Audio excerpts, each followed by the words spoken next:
Je lance pour cette cam du coup. Et je lance pas pour cette cam du coup. Et non. Bonjour mes gourmandises, on espère que vous allez bien. Nous ça va super méga giga bien, on est au taquet. Taquet, taquet, taquet, taquet. C'est pour Loïc. Ninou. T'es content? Mes gourmandises, pour débuter, déjà je suis hyper heureuse de vous retrouver ici dans ma cuisine pour un moment gourmand, mais aussi et surtout un moment de partage, de confidence, d'amour. D'amour, de bienveillance. Exactement. De confidence. On va l'appeler bienveillance time en cuisine. On a le titre, la vignette on l'a. C'est bon, on remballe.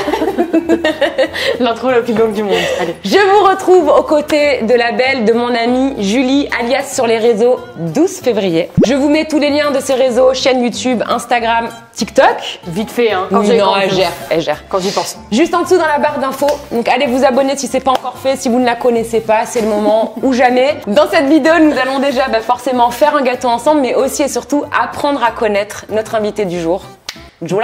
12 fèves pour les intimes. Elle se la pète un peu, 12 fèves. Moi, moi je peux pas faire atelier 2. Atelier de ro. Atelier d'euro. Ça fait un peu genre un concours d'euro.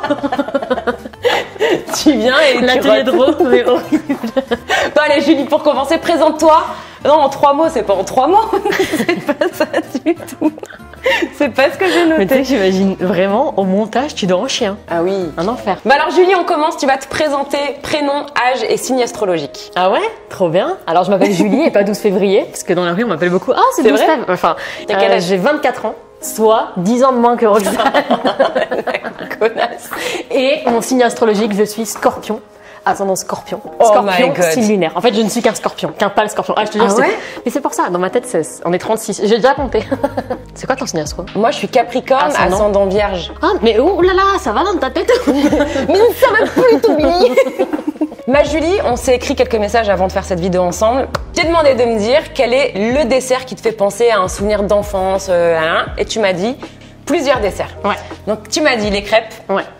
Le gâteau chocolat, glaçage chocolat, amande effilée, toutes les précisions et tout, et les cookies. Ouais. Et bah en fait, non, j'allais faire genre du suspense, mais t'as le chocolat devant les yeux. Bah, ça peut être des cookies. Ah oui, c'est vrai. Et ben non, bah c'est le gâteau au chocolat, C'est le gâteau glaçage chocolat, amande effilée. À savoir du coup que ce gâteau, c'est mon gâteau d'anniversaire tous les ans d'une de mes grand-mères, parce que j'ai la chance d'avoir encore mes 4 grands-parents. Et J'ai cru que t'allais dire mes 4 grand-mères. Chelou la famille.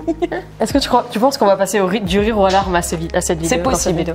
Et ouais, donc du coup ma grand-mère me faisait ce gâteau à tous les anniversaires, encore aujourd'hui, parce que j'ai encore la chance d'avoir mes 2 grand-mères. On va essayer de te faire retrouver ses saveurs et ses souvenirs d'enfance. Et en plus, je l'ai pas eu pour mon anniversaire parce que Covid oblige, j'ai pas vu ma grand-mère. Ah, mais voilà, trop bien. tu Merci, vois. Merci. J'ai même des bougies. Enfin, je crois, je sais pas. Est-ce que t'as déjà fait ce gâteau en vrai? Non, du coup c'est toujours ma mamie qui l'a fait, donc moi je l'ai jamais fait. Mais par contre du coup tu vas être jugée assez sévèrement. Ouais, mais alors attends, après il faut savoir que j'ai pas la recette de ta grand-mère. Ouais, mais bon. C'est ma version, mais j'ai essayé de m'approcher du plus de ce que tu disais. Et du coup comme ça tu pourras le faire et tu pourras même faire la surprise à ta grand-mère à ton propre anniversaire. Imagine, il est meilleur que celui de ma grand-mère, c'est chaud. C'est sûr. Je pense pas. Allez, c'est parti. Qui dit gâteau au chocolat dit chocolat. Putain, elle était trop fort. C'était vraiment ça ta vanne, oui. J'adore. Donc pour commencer ton gâteau au chocolat, en fait, on va faire fondre au micro-ondes ou au bain-marie après le chocolat et le beurre. En même temps, ok. Ensuite, on est équipé de 5 œufs. Donc c'est une recette dans laquelle il y a beaucoup d'œufs. Il y a beaucoup d'œufs, ouais. Mais parce que tu vois, vu qu'on est sur du moelleux, il y a pas beaucoup de sucre, très peu de farine. J'avoue qu'il y a pas beaucoup de farine. Donc en fait, quand tu veux un moelleux, tu mets pas beaucoup de farine, mais beaucoup d'œufs. Alors pas tout le temps. Pas tout le temps. Ça dépend en vrai. Bref, on va pas faire l'histoire du moelleux. Oh, c'est bon, on s'en fout. Mais cette recette fonctionne et je le sais. T'es sûr? C'est le but. Ok. Donc on va casser nos œufs dans un autre bol. Donc moi je vais casser les œufs et pendant ce temps-là, tu vas te décrire toi en 3 mots. Je suis généreuse, quelqu'un de généreuse. Je suis une bonne vivante, genre je suis une amoureuse de la vie. J'aime trop la vie. En même temps, quand tu sais ce qui m'est arrivé, tu comprends pourquoi. Un défaut c'est bien. Je suis procrastinatrice. Il y en a beaucoup. Tu peux me les plaire, s'il te plaît? Procrastinatrice. P-R-O-C-R-A. S-T-R-I-C-E. Ah non. Procastrice. Attends, tu fais trop level. Attends 2 secondes. Parce que procrastinatrice, c'est très long. Est-ce que tu peux m'épeler en 3 secondes le mot Non mais vraiment, c'était dur ça. Bon, voilà. Non, mais, tu sais, parce que je suis en train de me faire des trucs genre en mode, je sais pas, plateau, feuillage, genre c'est trop facile. Bon, bref. Du coup, je vais rebondir sur ce que tu as dit, parce que tu nous dis bonne vivante, et tu m'as dit, avec ce qui m'est arrivé, Tu comprends pourquoi, oui. et ben, je suis pas d'accord avec ce que tu as dit. Ah ouais? Pourquoi? Ben, parce que tu as aussi des personnes qui traversent des événements horribles. Et mais qui n'aiment plus la vie. Tu vois, En fait, t'as deux. Je trouve que quand t'as un accident ou quand il t'arrive quelque chose dans la vie ou même un décès ou quoi que ce soit, t'as la manière où en fait tu vas être, et c'est la manière la plus dangereuse déjà de réagir, c'est que tu vas défier la vie. Tu sais, tu vas être en recherche constante d'adrénaline. C'est arrivé à plein de potes à moi qui ont eu des accidents et tout, où tu vas te défier la vie et tu te dis que vu que t'as frôlé la mort une fois, ben tu risques plus rien. Donc ça c'est la manière la plus horrible de réagir. Et après t'as la manière où tu vas redouter la vie. Et c'est peut-être ça de ce que tu parles, où tu vas avoir peur. Ouais, c'est ça, des gens qui se renferment sur eux-mêmes, tu sais, qui... Ouais, carrément. Toi, est-ce que alors, juste pour en fait recentrer un peu là où je veux en venir, c'est Julie, t'as eu un accident quand t'avais 16 ans. Ouais. T'as été grande brûlée. T'as traversé une épreuve qui a été très longue sur le temps de la guérison, etc. Et aujourd'hui, en fait, ce que je voulais, c'était pas aborder en détail ce thème. En fait, on s'est dit, Julie, elle a fait beaucoup de vidéos YouTube, beaucoup d'interviews, t'es présente sur les réseaux sociaux, tu parles beaucoup de ça. Moi, j'en parle beaucoup, ouais, carrément. C'est vrai. Et en fait, je me suis dit, jamais personne t'a tendu la main en voulant te parler de toi. C'est vrai. Tu vois? Bah, en fait, le truc, c'est que. Après, c'est important. L'accident fait partie intégrante, on en a déjà parlé. Et c'est pour ça. Exactement. Il fait tellement partie de toi que des fois, en fait, on t'oublie, toi. Carrément.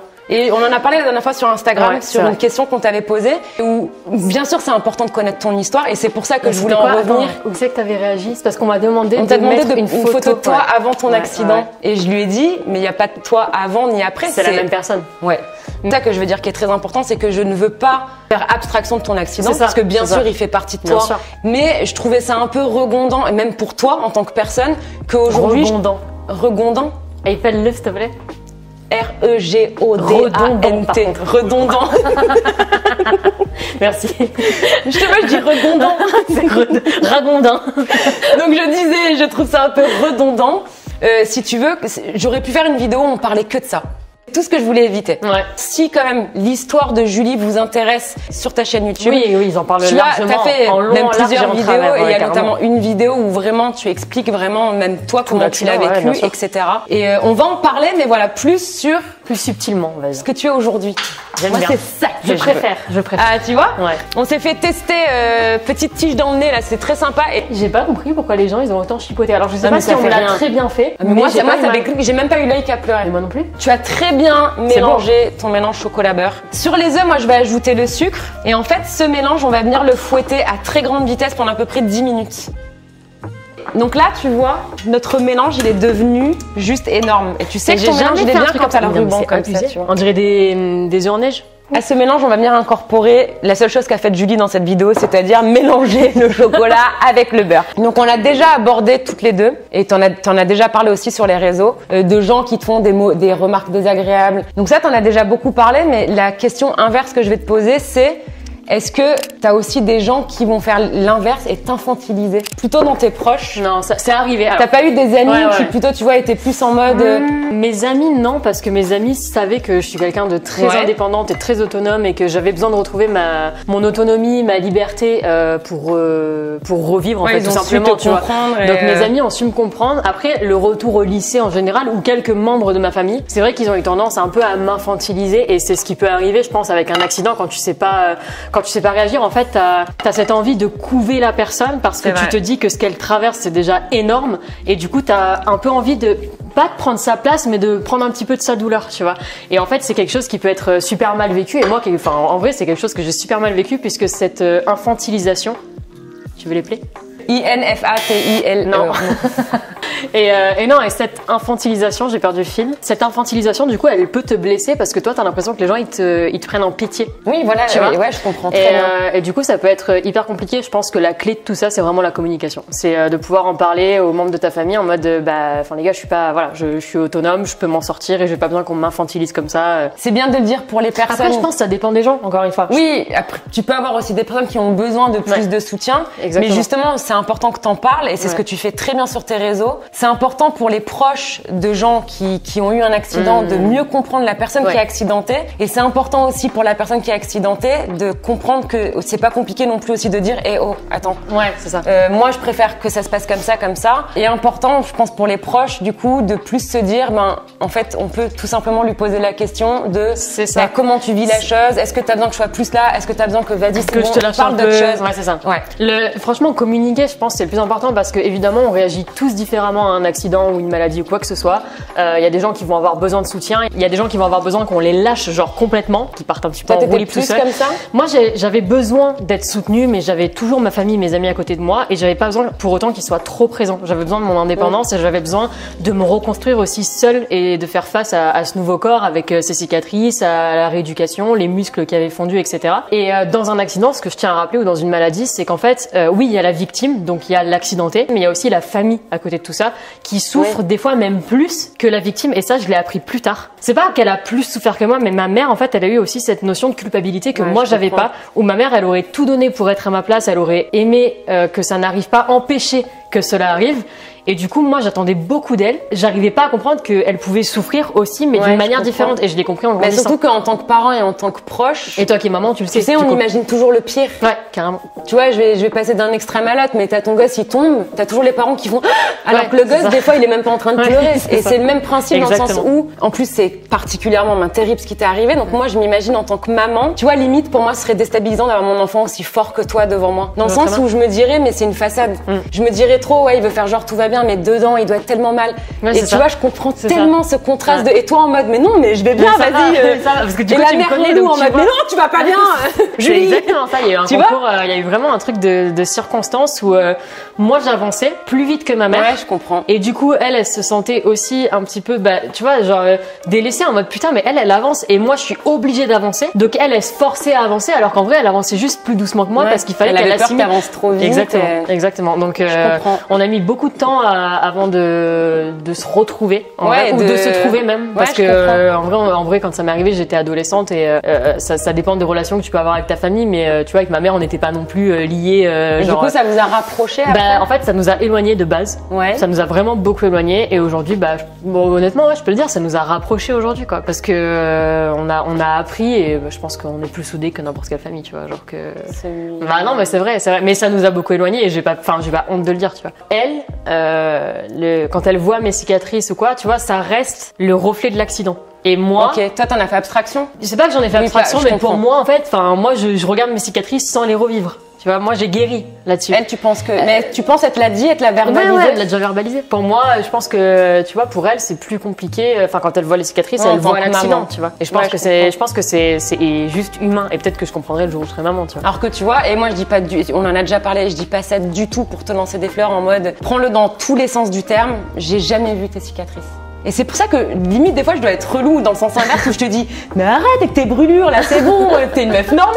Mais parce que je les ai vraiment jamais vues. Ouais, c'est vrai. Tu comprends ce que je veux dire? Et bien sûr, t'as ton parcours, mais qui est incroyable. Moi, on en a déjà parlé, tes vidéos que t'as sorties, mais tu m'as retourné.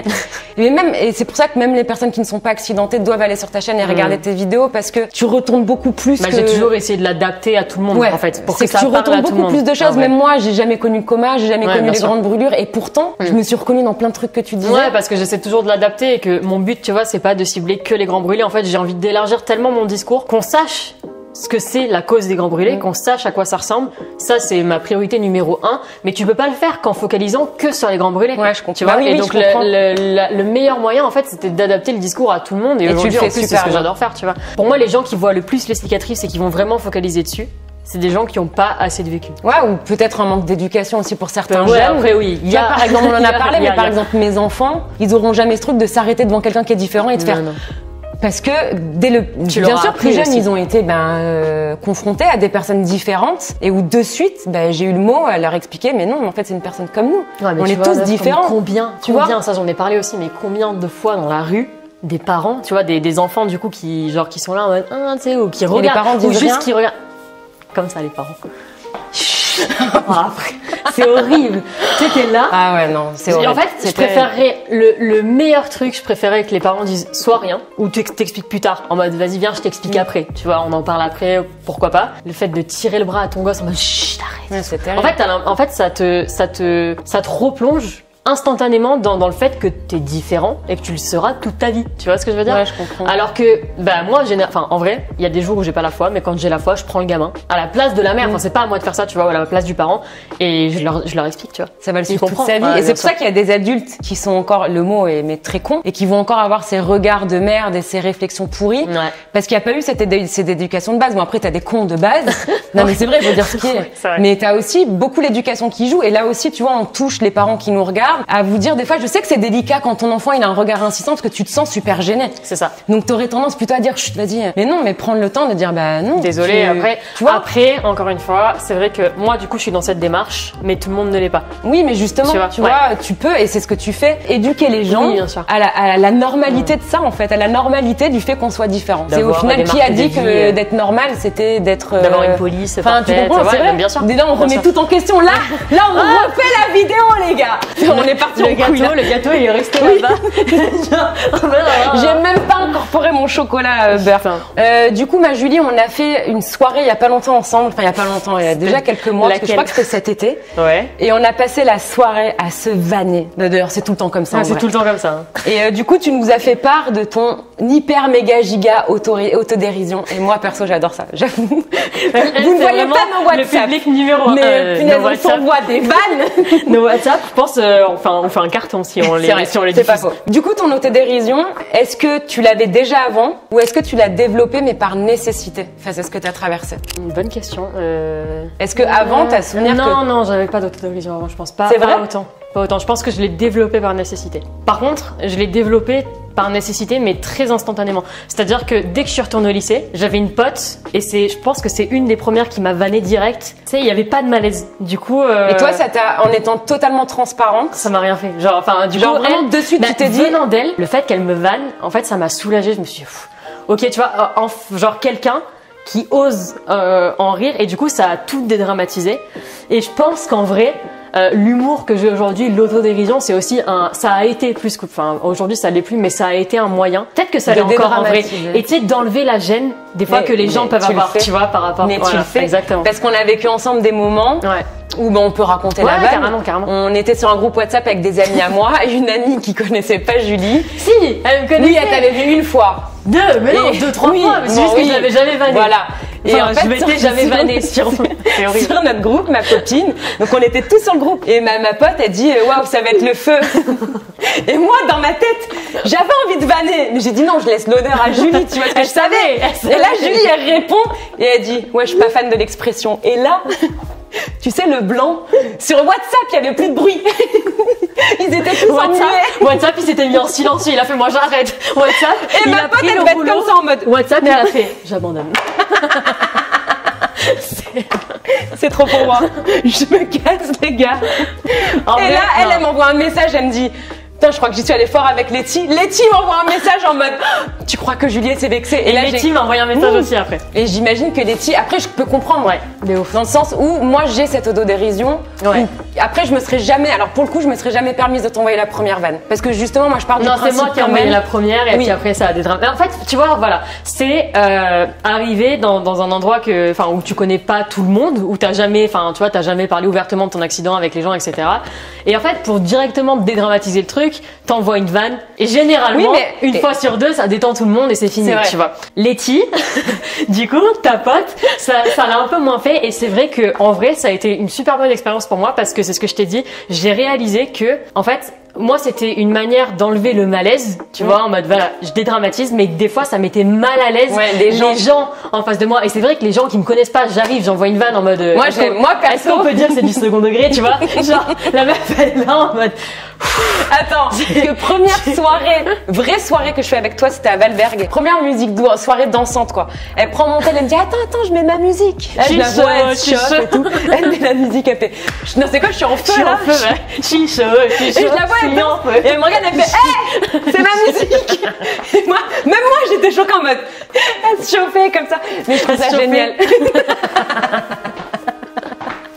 Voilà, je trouve ça génial. Non, mais en vrai. Mais après, voilà, il faut accepter, je pense qu'il y a des gens, même des accidentés, qui sont pas du tout à l'aise par rapport à ça. Totalement. Mais je pense que c'est après le but, c'est un bon moyen. C'est un juste milieu, en vrai, parce que tu peux pas tout le temps faire des vannes sur la cause, enfin, sur ta cause, sur la cause des grands brûlés, etc. Je pense qu'il faut savoir en rire, faut savoir dédramatiser. Après, le but, c'est pas non plus que demain, un grand brûlé, il arrive sur mon compte, il voit ce que je dégage et qu'il se dise, genre, ah ok, bah en fait elle dégage l'image que c'est facile d'être brûlée. Alors que moi je le vis super mal, je comprends. Voilà. Donc moi mon but c'est toujours d'être dans la méga transparence et d'ailleurs si vous allez sur YouTube ou sur Insta, sur YouTube il y a 1000 vidéos où je pleure ouvertement parce que c'est vrai en fait, parce que c'est l'histoire de mon combat. Sur Insta il y a des textes comme ça des fois où je dis bah ça va pas, là ça va pas, aujourd'hui on m'a regardé, genre il y a plein de stories où j'ai fondu en larmes mais je dis que c'est trop, c'est un trop plein. Donc il y a cette part de vrai et de l'autre côté il y a la part de j'ai envie de me relever de ce combat là en fait et je suis encore en fait dans cette démarche d'avancer et d'apprendre à vivre avec mon nouveau corps. T'as l'impression de pas encore avoir grimpé toutes les marches? Non, j'ai pas grimpé toutes les marches. Mais est-ce que tu penses qu'on grimpe toutes les marches un jour? Moi, je pense qu'on continue de grimper toute sa vie. Ouais. Je pense pas qu'on peut être. Je pense que la vie, tu vois, c'est un peu des montagnes russes et qu'il y a des jours où tu vas être au top et il y a des jours où tu vas être moins bien. Et je pense que les gens qui disent qu'ils sont tout le temps au top, c'est pas vrai. En fait, tu peux pas. Une facette. Enfin, tu vois, pour moi, c'est une carapace. Tu peux pas être tout le temps bien. C'est pas vrai. Et je pense que si tu dis que tu vas tout le temps bien, il y a forcément un moment où la vie elle te rattrapera pour te dire que bah c'est normal aussi d'avoir des coups durs. Et je pense que c'est tabou. En vrai, je trouve sur les réseaux, on a souvent cette, tu sais, cette carapace un peu du positif où en mode on montre tout le temps que le positif, etc. Tellement d'accord. Et c'est trop important de dire pour que les gens ils puissent se reconnaître aussi en toi, de dire bah ok là ça va pas, je verbalise, je verbalise et là ça va pas, tu vois. Ouais. Tu vois ça m'a comme toi arrivé de pleurer en story. Les matins je me lève, j'ai la tête dans le huc, bah c'est comme ça, j'ai pas envie de bosser. Mais en fait, je me sentais tellement privilégiée que je me disais, me plaindre devant mes abonnés alors que j'ai une vie de ouf, que j'ai un travail de ouf, que ce que vous nous faites vivre, c'est dingue. Mais je me disais, ouais, je vais m'en prendre dans la tronche où on va me dire, ouais, mais qu'est-ce que tu plains? Attends, mais pourquoi tu plains? Ouais, exactement. Tu vois, sais quoi, j'en ai parlé tout à l'heure avec mon agent. Alors, je te jure qu'on en a parlé tout à l'heure. Pendant genre 10 jours, tu vois, j'ai déconnecté des réseaux. Genre, tu vois, j'avais plus envie de poster, je mettais plus trop de stories, je mettais juste ma citation du matin. Et en vrai, j'avais pas envie de faire semblant de faire des trucs. Tu vois ce que je veux dire? En fait, ma journée de base, là, pendant les 10 derniers jours du mois de décembre, donc de 2020, j'étais vraiment chez moi, avec mon mec. On faisait rien de bien spécial, tu vois, limite, des fois, je me posais dans mon canapé, je regardais du Disney. T'as pas envie de prendre ton tel juste pour inventer une story. J'allais pas inventer une story, j'allais pas surjouer, j'avais pas envie de danser, de faire des danses positives, etc. Bon, tu connais, tu vois. Et je connais, ouais. Et je me suis dit, bah, en fait, je vais pas surjouer et j'ai eu un trop plein. Et je me suis dit, bah, en fait, vas-y, je m'en vais un petit peu, ça me fera du bien. Et j'avais tellement accumulé sur 2020 ou 2020, on nous a tellement demandé d'être présents avec le Covid. Les gens avaient besoin des réseaux sociaux, avaient besoin de se divertir. Et nous, on était cette part de divertissement aussi, tu vois, on les accompagnait avec nous. J'ai eu un trop plein, je me suis dit, vas-y, je lâche. Et en fait, j'ai culpabilisé derrière instantanément. Ah, c'est fou. Et je me suis dit, putain, mais est-ce que je leur dis pourquoi je lâche? Mais en vrai, qu'est-ce qu'ils vont me dire les gens? Genre, j'ai une vie de ouf, je peux voyager, je travaille avec des marques, je peux m'offrir des trucs que jamais j'aurais pu m'offrir avant parce que je sais ce que c'est que d'avoir été dans la merde aussi. Ah oui, donc, mais clairement. Moi, j'ai vraiment eu les deux vies où j'ai travaillé, tu vois, comme à Marché U, je faisais de la mise en rayon de 5h à 8h du soir, de 5h du mat à 8h du soir, dans un magasin qui était en faillite. Genre, c'était n'importe quoi. On a connu les deux extrêmes de... Et j'ai vraiment eu les deux extrêmes et du coup, je me suis dit, mais pourquoi je vais aller râler alors que... Alors, je suis d'accord, mais alors moi, j'en ai beaucoup parlé aussi, notamment avec Loïc, parce que moi, j'ai beaucoup de mal avec ça. Et en fait, en parlant, justement, tu vois, on reste toujours dans cette éducation où est-ce qu'à force de parler et de leur montrer que nous aussi, on a nos coups bas, tu vois, moi, j'ai aussi le retour positif de plein d'abonnés qui me disent « Ah, c'est génial, en fait, de voir que t'es une personne normale. » Ouais, de ouf. Mais en fait, le problème vient des réseaux parce que les réseaux ont été tabous dès le départ. Je pense qu'aujourd'hui, on doit réussir à les enlever, à en parler, peut-être à notre manière pour essayer de déculpabiliser en fait ce sentiment qu'on peut avoir et de rester sur les réseaux mais à mon rythme en fait. D'arrêter de me dire vas-y tous les matins faut que tu postes une citation, tous les jours faut que tu fasses une danse. C'est horrible, tu sais ce que je faisais? Je me levais tôt le matin juste pour faire ta danse. Story. Non, ma story, ma story du matin. C'est ouf. Mais en fait, je le faisais, mais même pas consciemment. Ouais, c'était un. Et ça veut dire qu'au bout d'un moment, Louis qui me disait, mais pourquoi tu te lèves à 8h en vacances? Et moi, je disais, mais, et en plus, c'est vrai, j'avais un réveil mental. Mais tu sais pourquoi je pense que alors ça, pour le coup, je pense que ça vient de notre société qui nous a habitués à avoir un rythme de travail. Ouais, c'est vrai. Et que je pense que vu que dans les réseaux, on est nos propres patrons, on a personne au-dessus de nous, on instaure notre propre rythme qui peut être très compliqué puisqu'au final, tu te déconnectes jamais vraiment vu que t'es ton propre patron. Non, jamais du tout. Mais jamais du tout. Mais je pense que, à part quand tu fais 10 jours de burn-out, mais burn-out. B-U-R-N-A. Génial. C'est qu'elle voulait que j'épelle. Donc on a obtenu la pâte de notre moelle au chocolat qui honnêtement fait très envie. On va pas se mentir. Elle est très bonne. On va verser ça dans un cercle qui fait à peu près 20 cm de diamètre. T'aimes la pâte crue? J'adore. Ah, vraiment, je peux? Oui. Oh, malheur. Putain, ça t'a levé la gencive. Oh, malheur. Moi, tu me fais ça, j'ai la gouttière qui pète. Hein. J'allais le dire. On va enfourner tout ça. Gourmande. Vraiment. 170 degrés pendant 35 minutes. Pour confectionner le gâteau de ta mamie, tu m'as dit qu'il y avait un glaçage. Le gâteau est cuit, on l'a laissé bien refroidir parce qu'en vrai, c'est un que j'ai préparé la veille pour être sûr qu'on l'ait à temps. Ça fait 24 heures qu'il est au frais. Donc, il est bien froid. Pour le glaçage, on a fait fondre 150 g de chocolat avec 80 g d'huile de pépins de raisin. Tu vas venir glacer ton gâteau. Oh putain. Je te laisse faire. Je dois faire quoi? Tu verses juste ton glaçage au centre. Après, j'ai regardé les vidéos de l'atelier de Roxane. Ton glaçage. Je sais pas si elle est très... C'est mon premier glaçage, je suis émue. Non, je m'en bats les couilles. Je reste au milieu. Oh, c'est beau. Oh là là. Il veut pas. Bon, il aura des bords un peu... Non, mais d'un côté, c'est original, tu vois. Comment ta mamie mettait les amandes effilées? Elle les met par-dessus. Mais de partout? Ouais. J'en mets partout. Partout, mais elle en mettait même sur les côtés, du coup, il n'y en aura pas. Ah ouais. Mais ouais. Mais c'est toi, t'as mal fait le glaçage, hein. Je peux le faire. Je savais qu'elle allait dire ça. Hélé. Oh putain. Elle m'a tué ma cuisine. Mais en vrai, le gâteau est très beau. Bon, il n'y a pas les amandes effilées sur le côté, mais est-ce que ça te donne envie quand même? Oui, il faut bien le... Voilà. Ah, il y en a beaucoup, quoi. Sinon, on le met à côté de la cheminée. Wow. J'ai vraiment envie. Nous avons notre petit gâteau de ton enfance entre les mains. Je vous propose de nous suivre. On va aller se poser dans un petit coin cosy. Parce que c'est bien, elle parle. N'oubliez pas que vous êtes les meilleurs. Non, on lui fait pas de la pub sur ma chaîne. Vas-y, c'est bon. Nous arrivons à notre petit moment cosy, notre petit moment cocooning et surtout notre petit moment dégustation. On va être complètement honnête et transparente parce que nous, on ne ment pas. On ne ment pas, on ne ment plus. Il y avait un peu de glaçage, on l'a goûté, on a toutes les deux fait. C'est dégueulasse. Non. Je pense qu'il y a eu un merdouillage au niveau de ma pesée d'huile. Ouais, t'as mis trop d'huile. Donc vous inquiétez pas, dans la description, je vous mettrai les bonnes pesées pour avoir un bon glaçage. Mais autant vous dire que là, du coup, on va... On va pas manger de glaçage. Déjà, ce qui est cool, c'est qu'avant même de le goûter, je peux dire que le gâteau de ma grand-mère est du coup meilleur que le tien. C'est vrai, du coup, je suis morte dans tous les cas. Voilà. Parce que t'auras pas les amandes et t'auras pas de glaçage. Merci de m'avoir replongé dans mon enfance aussi merdique sur Nathalie. Tu vois, j'ai oublié de tarer ma balance et en fait, t'es pas les bons... Vraiment. Il y a beaucoup d'huile. C'est pas bon, hein. Mais non. Pourquoi tu manges ça? Tu vas avoir la chiasse? Par contre, le gâteau, le gâteau, il est bon. Le gâteau est très bon. C'est tellement dommage parce que ça, dans le petit glaçage chocolat. Tu vois, ça aurait été parfait. Du coup, sur les réseaux, t'es hyper méga positive.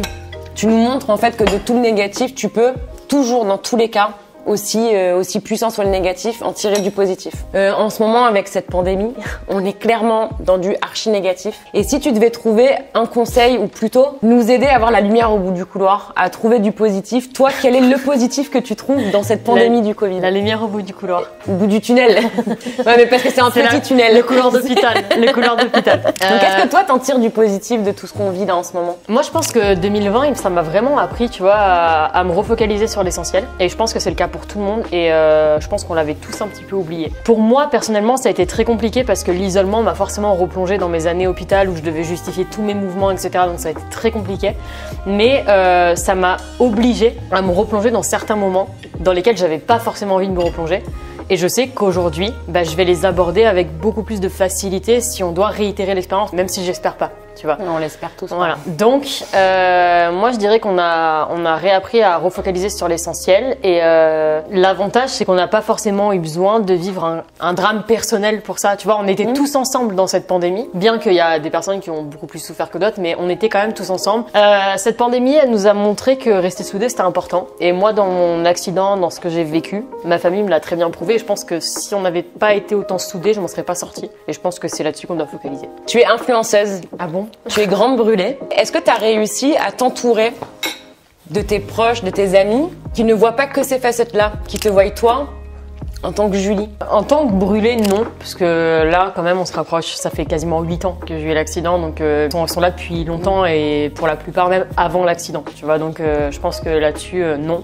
Par contre, j'ai beaucoup d'amis qui me voient plus aujourd'hui comme une influenceuse que comme Julie. Et tu vois, j'ai des amis aussi avec qui je parle pas tous les jours, qui ont tendance à se dire, vu que 12 février monte du positif en story, c'est que Julie va bien. Je comprends. Sauf que c'est pas nécessairement vrai vu que, enfin, oui, on en parlait dit tout à pas l'heure. tout.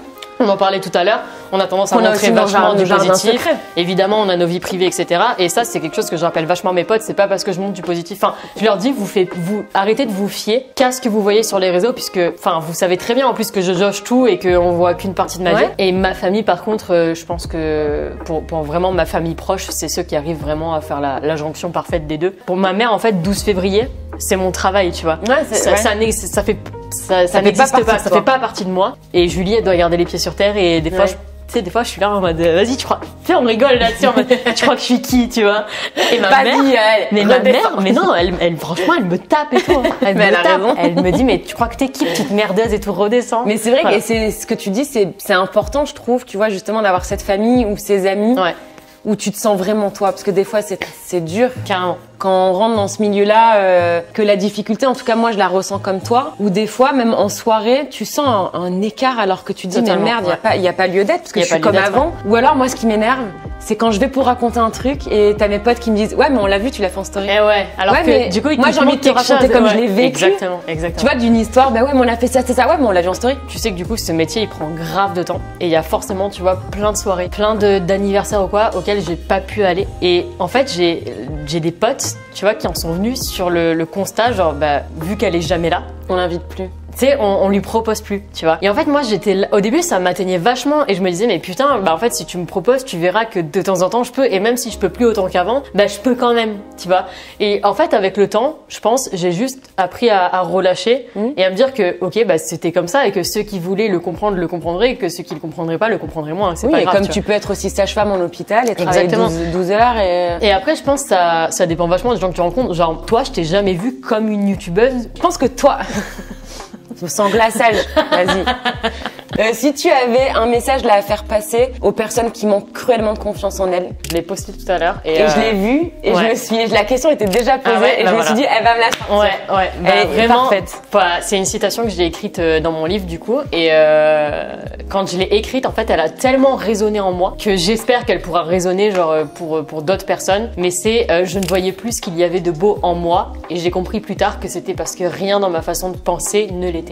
Et je pense que c'est un truc que vous pouvez vous répéter, même l'accrocher au-dessus de votre miroir pour le voir chaque matin. Mais te dire qu'en fait, tu peux pas dissocier ton corps de ton esprit et que forcément tu pourras jamais être bien dans ton corps si ton esprit va mal et que de te dire que déjà la première chose que tu dois soigner c'est ta façon de penser vis-à-vis de toi. Bah je pense que déjà c'est un grand pas. Tu sais, on a toute cette phase où t'as des périodes où tu te sens bien, tu te sens fraîche, t'es là, et t'as des périodes où peu importe quoi, t'as rien changé, mais tu dis, mais en vrai, je suis dégueulasse. Mais c'est ta manière de penser en fait. Et ouais, en fait, c'est une période où ton esprit, clairement, il broie du noir. Et tu fais bien de sauter là-dessus parce qu'on en a parlé, que tu as parlé que tu écrivais beaucoup, mais Julie, elle a sorti un bouquin. Mais moi, quand elle a sorti, je me suis dit, ouais, c'est pas elle qui a écrit toutes les citations. Mais c'est dingue. On vous mettra le lien pour l'acheter en barre d'infos. Pour le coup, il y a beaucoup de personnes qui pensaient que toutes les citations n'étaient pas de moi. Mais parce que honnêtement, l'écriture est folle. Le livre est beau, le concept est beau, tu peux détacher les pages, tu peux même en faire un DIY sympa dans ta chambre. Et les citations sont... Tu vois, quand les gens avaient du mal à croire que c'était mes citations, que c'était mes mots, etc. Bien que c'était basé sur mon vécu, mes expériences, tu sais, il y a des citations, je les avais écrites dans mon lit d'hôpital. Donc c'est pour ça que le livre, pour moi, il est très puissant et tout. Moi, j'avais du mal à me défendre parce que j'ai ce syndrome de l'imposteur, mais horrible. Est-ce que tu l'as? Demande à Loïc. Non mais c'est ouf. Moi, j'ai ce sentiment de rien mériter, de pourquoi moi, pourquoi pas quelqu'un d'autre. Et comme si je faisais abstraction de tout le travail qu'on met dedans en fait. Carrément. Et ouais, ce syndrome de l'imposteur, je pense que tous les gens qui ont une marge de réussite, tu vois, quand t'as des trucs qui s'offrent à toi, je pense que tout le monde l'a un petit peu quoi. Ouais, c'est vrai, mais je pense qu'on peut travailler dessus aussi pour. Je pense qu'on le mérite quoi, merde. On se donne, on travaille. Regardez là, c'est dur manger un gâteau de chocolat devant une cheminée. Oh là là. Tu vas terminer cette vidéo. Tu dois me dire un seul mot ou une seule phrase. Allez, on va être un peu plus large. Qui résume pour toi le bonheur. Non, je vais pas sortir une citation. Je vais sortir un mot et je vais dire gratitude. Pour moi, tu peux pas être heureux si t'es pas reconnaissant des choses que t'as dans la vie. Pour moi, c'est la vie, c'est la base. Tu vois, c'est la base. Complètement d'accord. Donc voilà. Franchement, tu finis cette vidéo en beauté. Genre, je pourrais même faire ça. Non, ma vanne, elle était mieux. J'allais dire c'est un peu plus beau que mon glaçage. Viens, tu l'as fait en même temps que je lâche la cuillère. C'était un peu plus beau que mon glaçage. Donc merci. Vraiment un super bon On a concept. passé un trop bon moment. N'oubliez pas de dire dans les commentaires avec qui vous voulez qu'elle le fasse. Ah oui, non mais c'est vrai, en vrai. Bah oui. Mais bonne idée. Voilà, dites-nous avec qui. Toi, tu verrais qui d'autre la prochaine fois, tiens. Et si tu prenais Darko? Alors, j'y ai pensé. Parce que Darko, Tu es sur ma liste. Darko, pour Parce moi, que dans ses vidéos, il est toujours fait trop genre. mais Ouais, que voilà, il y a un petit cœur qui bat Voilà. sous ce pectoral Non, bien mais oui. développé. Hein? Bon, mais comme on dit, nous avons passé un vrai bon moment. Je vous donne rendez-vous très bientôt ici ou ailleurs. Si c'est pas encore fait, pensez à aller suivre ma petite Julie sur ses réseaux. On vous fait une avalanche de gros bisous et à très vite. Ciao. L'atelier d'Euro.